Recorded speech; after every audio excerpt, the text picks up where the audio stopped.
is an outpatient hysteroscopy? Have you ever been told that you need to have a hysteroscopy? Maybe you have new unexpected vaginal bleeding or something showed up on an ultrasound scan. Having a procedure like this can feel quite daunting, so I'm here to explain exactly what you can expect and how you can make that process feel more comfortable. I'm Dr Brooke, a gynaecology doctor, and I regularly arrange and perform these procedures. And whilst for me this might be a routine, common and often quick procedure, I understand that for you this might feel very unusual and worrying. So let's get into it. First up, what is this procedure? Well, an outpatient hysteroscopy is a procedure that involves examining the inside of the uterus, the womb. This is done by passing a thin telescope-like device called a hysteroscope that's fitted with a small camera through the neck of the womb, through your cervix. The healthcare professional that's doing the procedure can then see whether there are any problems inside your uterus that might need further investigation or treatment. It might be possible for a minor procedure to be done at the same visit, so via the hysteroscopy we can do a biopsy or a small polyp removal. If additional procedures more than this are needed that might be more uncomfortable for you, the doctor may arrange to repeat the procedure under general anaesthetic so that you're more comfortable. So why have you been referred for an outpatient hysteroscopy? Well, you might have been referred for this for one of the following reasons. You experience bleeding after your menopause, postmenopausal bleeding. If you've got very heavy periods, if you are having bleeding between your periods, you might be experiencing irregular bleeding whilst you're on hormonal treatment like the pill or HRT. You might need to have this procedure for removal of a coil when the threads can't be seen at the cervix. You might also have it if you've got fertility concerns or after a miscarriage, or sometimes it's done to investigate something that's seen on the uterus on an ultrasound scan, such as an endometrial polyp or a fibroid. And the purpose of your appointment is to find the cause of your problem and sometimes to be able to treat it there and then, or to be able to plan and undertake future treatment if needed. What other procedures can be done with the hysteroscope? Well, the hysteroscope can be used to also take an endometrial biopsy, which is taking a sample of the lining of the uterus. This can be done through the hysteroscope or after you insert the speculum and pass a thin tube through the cervix. You might experience period-like cramping during this procedure, but the pain shouldn't last for very long. You can also have polyps removed during a hysteroscopy. A polyp inside the uterus is like a skin tag. It looks like a small grape and it's sometimes on a stalk. Polyps are formed as a result of an overgrowth of the lining of the uterus. We can also do some small fibroid removal. So fibroids are knots in the muscle of the uterus that are non-cancerous, so they're benign lumps. They can sometimes bulge, like a polyp, into the lining of your uterus. It can be a cause, for example, of heavy bleeding. Your healthcare professional might advise removal to help with your symptoms. A Mirena coil can also be inserted at the time of a hysteroscopy, or a Mirena coil can be removed if the threads weren't visible. Will it hurt? Well, for most women, or for most people who have a hysteroscopy, it's quick and safe, and it's carried out with little pain or discomfort. It's often done without inserting a speculum, which can be the most awkward and uncomfortable part. And instead, a thin telescope is placed through the neck of the vagina and you can use some water to help to open that cervix up and make it less uncomfortable. Of course, you can take some oral painkillers, which we recommend for about 60 minutes before the scheduled appointment to help. But everyone's experience of pain is different. And some women will find the procedure very painful. They'll also have a lot of anxiety about experiencing pain. If you suffer with vaginismus, if you've had difficult traumatic experiences in the past, it's really important that you talk about your worries with the healthcare professional and they can tell you what options you have for pain relief at the time. So they can also offer a local anaesthetic injection into your cervix, but this does require using that speculum to make sure that the injection is placed in the right spot. Due to the way that the nerves do supply the cervix and uterus, it's impossible to fully anaesthetise the uterus with local anaesthetic at the time of the hysteroscopy.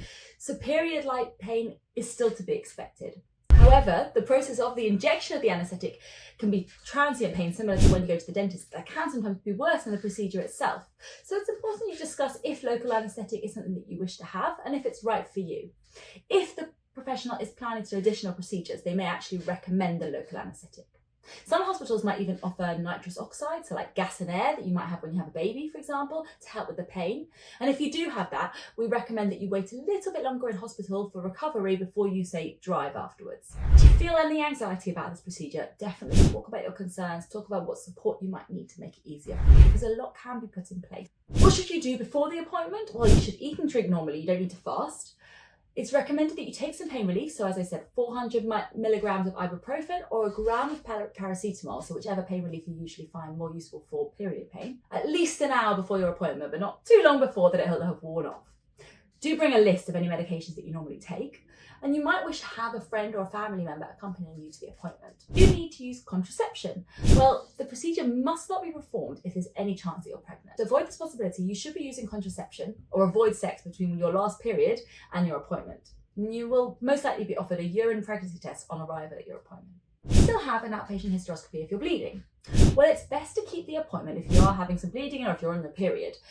But sometimes it can be difficult to do the test if you are bleeding heavily. But still turn up and we can have that discussion with you on the day. What happens during your outpatient hysteroscopy? On arrival, you'll meet the doctor or the nurse performing the procedure. They'll discuss it with you and they'll ask for your consent. You can also take this opportunity to ask any questions that you might have. There will often be 2 or 3 people in the room, of which they might be supporting the doctor themselves, and maybe somebody who's helping with scanning, for example. They'll also be there to help to get you positioned in a special chair, and they should help to keep you covered as long as possible. The hysteroscope is passed through the cervix to give a clear view of the inside of your uterus. No cuts are needed. Fluid, so a saline solution, is used to help to see the inner lining of the uterus, and you might feel a bit wet as the fluid trickles back out. If nothing is found during that procedure to explain your symptoms, the actual procedure will sometimes only take between 5 and 15 minutes. Sometimes a biopsy, so a small sample, is taken from the lining of the womb to be sent to the laboratory for examination, and that biopsy can be the more painful bit, but the pain shouldn't last very long. If a fibroid or a polyp is found, it can be removed, and the doctor should let you know at the time if they're planning to do that by using some additional instruments, or they might offer you to come back at a later date, as I've already mentioned. Sometimes they might switch to a wider hysteroscope to help with that procedure. Always tell the healthcare professional if the procedure is becoming painful. Don't suffer in silence. During that outpatient hysteroscopy, they will look inside your uterus on a screen, and you can also watch the screen if you choose to. And they'll take some photographs of the findings inside your uterus, and then that will usually be taken and kept with your notes. What risks are there to having an outpatient hysteroscopy? As I've already mentioned, there is some pain. It's usually similar to a period pain, and simple pain medications can help, but sometimes it can cause more severe pain. Another side effect can be that you might feel sick, or you might even faint for a small number of women. These symptoms usually settle quickly during the procedure and don't last afterwards, but you should let your healthcare professional know if you're feeling unwell during or straight after the procedure. The bleeding is usually very mild and it's lighter than a period, settling within a few days. It's recommended that you use sanitary towels, not tampons. And if the bleeding doesn't settle, it gets worse and you're not expecting to be having a period at that time, do contact your healthcare professional or your nearest emergency department. Infection is uncommon, so affects about 1 in 400 women. It might appear that you've got a somatic discharge, you might get a fever, you might get increasing bleeding or severe pain in the tummy. If you develop any of these symptoms, contact your healthcare professionals urgently. Another risk is that there could be a failed or an unsuccessful outpatient hysteroscopy, where it's not possible to pass the hysteroscope into the uterus, and this can happen if the cervix is very tightly closed or if it's scarred from previous surgery.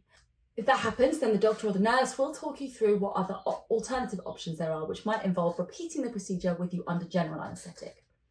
Another risk is damage to the wall of the uterus, so a uterine perforation. And this is rare, but a small hole can be accidentally made in the wall of the uterus. And this can cause damage to nearby tissue if you happen to pass an instrument through the wall of the uterus and that touches, say, the bowel or the bladder on the other side. This happens in less than 1 in 1,000 diagnostic hysteroscopy procedures, and it's slightly more common if you are having some treatment at the same time, for example, for a polyp or a fibroid. If it does happen, you might need to stay in hospital overnight, and usually nothing more needs to be done, but very rarely you might need a further operation in order to repair that hole. It's important to be aware of these possibilities before you consent to having the procedure. How long does the visit take? Well, the actual procedure can only take about 10 to 15 minutes, but usually when you add up getting ready and recovering afterwards, the total visit may take up to 1 to 2 hours, and that also includes the consultation.